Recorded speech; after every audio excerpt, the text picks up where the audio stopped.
Powered by the Montana Television Network. This is the Noon News from Montana's news leader. Good Monday afternoon. I'm Jeanelle Slade. Victoria is on assignment. We begin today on the campaign trail where just hours ago, Democratic candidate for governor Whitney Williams announced Buzz Matlin will be her new 2020 running mate. Now, Matlin is the president of the National Barley Growers Association and says he's honored to join the Williams ticket. The Culbertson native was named the 2019 Outstanding Ag Leader by Montana State University and wants to use his farming experience in the executive role. In Helena this morning, he said boosting sustainable production agriculture as well as conservation on working lands are among his top priorities. Now, Williams only has one other Democrat challenger in the race, current Lieutenant Governor Mike Cooney. Republican candidate Jean Forte also selected a running mate this weekend. Kristen Juris, a lawyer who lives in Great Falls, is originally from Conrad. At a rally in Billings last night, Jean Forte said Juris helped farmers, ranchers, and small businesses navigate extra bureaucracy from previous administrations.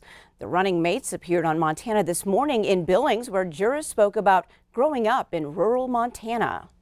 Bucking bales, doing chores, carrying water early in the morning. So I love the land, I love the agricultural lifestyle, and I want to be an advocate for rural communities. Kristen and I met 5 years ago, and really I had the highest respect for her. And as I started this process here this year, I wanted to find a partner who could really come side by side with me in Helena, because we have a lot of work to do. You know, our number one priority is bringing more good-paying jobs to Montana, peeling back these regulations that get in the way of small business. And Jean Forte will face off against State Senator Al Olszewski and Montana Attorney General Tim Fox in the June 2nd primary. And just in this afternoon, Senator Amy Klobuchar is dropping out of the race for the Democratic nominee for president. It comes just one day after Indiana Mayor Pete Buttigieg did the same. Well, in Billings, a 26-year-old man was rushed to the hospital early this morning after the passenger in his car shot him in the leg. The shooting was reported at 3:45 this morning off of the 800 block of Avenue B, just behind the Nichols Casino in Billings. Billings police say the suspect then left the area. A Jeep was towed from the scene. Authorities say the victim's injuries were not life-threatening. And a Custer County woman is charged with felony deliberate homicide after court documents say she stabbed another woman more than 20 times. Police say Katie Marshall Parr bludgeoned Peggy Wapples in the head, face, and neck late Friday night in Miles City. Authorities have not yet released Wapples' condition, and no other information was made available before news time today. We'll, of course, keep you updated as we learn more. And now it's time to check in on the weather scene. Good afternoon, Ed. I'm not used to the afternoon. Ed, it's a gorgeous day out there. Yeah, if it wasn't for the wind, that's the big thing that's happening right now, and it's pretty much region-wide. But the sun is out and the temperatures are warming. We're looking into areas of central Montana with high wind warnings into effect for today. A wind advisory around the Livingston area where the criteria is just a little bit higher. Those green splotches, we have some localized flooding, but we could also have some wintry weather. A winter weather advisory will kick in tonight, heading into tomorrow for areas of northwest Montana, and then also wind watches into effect. The high winds could continue heading into tomorrow and into Wednesday as well. Not just blowing around, but it's also causing some concerns. We'll tell you about that with the forecast coming up. All right, thanks so much, Ed. Well, the beginning of March means 2020 hunting and fishing licenses are now on sale. Well, this season, Montana Fish, Wildlife and Parks will transition to digital applications. So now hunters will be able to apply for permits and special licenses online or at their local FWP office. While paper applications will no longer be used, Fish, Wildlife and Parks will use paper for licenses, permits, and carcass tags. Hunters will also be able to print tags electronically instead of waiting for the mail. Well, now we go to Missoula, where crews are hard at work preparing the new public library. One organization is especially excited to be one of the first tenants when the facility opens on July 15th. MTN's Megan Mannering has that story.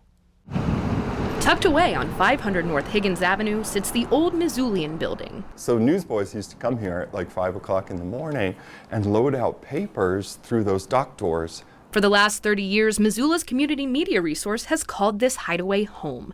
But come May 15th, MCAT is getting an upgrade and moving into the new library. So we've been off the beaten trail for 30 years. So the notion that we're going to go in a space which already has foot traffic of 1,500 people per day, it's both exciting and it's intimidating because we've got to be ready for that much more public service. MCAT's mission is simple. They aim to serve the public, and they do so through a gamut of services. They record city council meetings for folks who can't be there in person. They offer free media training and equipment loans, just to name a few. Once in their new and improved space, General Manager Joel Baird says they'll be able to offer even more public outreach. So what we intend to do once we're in the library, and we've been working on this for several years, meeting, going through our standard operating procedures, going through visions for the future, is to try to set up our services so that the library can be really friendly to visitors that want to pack experiences together. Whether you want to check out a book or learn how to do audio recordings, the library will be the place to go. We don't want to be in the library saying, oh, that's over there, that's not my department, or I don't know about that. We've all sort of taken a pledge to make it work together so that the different areas of service that we offer is something that we're trying to provide as a group. Baird sees this move as an opportunity to bring the community together. We're going to come together, whether you're rich or poor, and there's a space where you can learn and share information. If you ask MCAT, they'll tell you that's what the community deserves. You know, the community came together and they really deserve a thank you to Missoula because they supported the bond that made it all possible. In Missoula, Megan Mannering, MTN News. And Megan tells us that MCAT will celebrate its 30th anniversary next month. Well, tackling suicide, helping veterans, and providing a great workout, a new nonprofit in Billings is looking to do all three under the same roof. The Adaptive Performance Center is a special gym for vets that just opened this morning.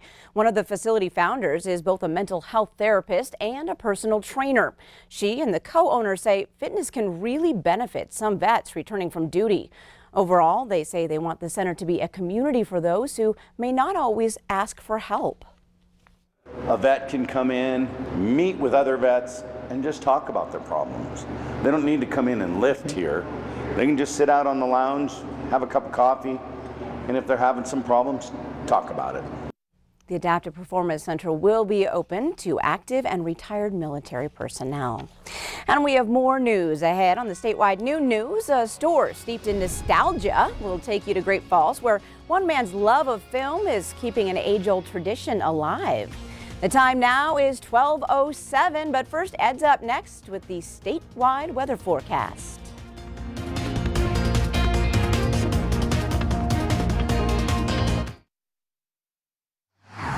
You're watching MTN News with Victoria Hill, Storm Tracker weather with Ed McIntosh, and Farm and Ranch News from the Montana Ag Network.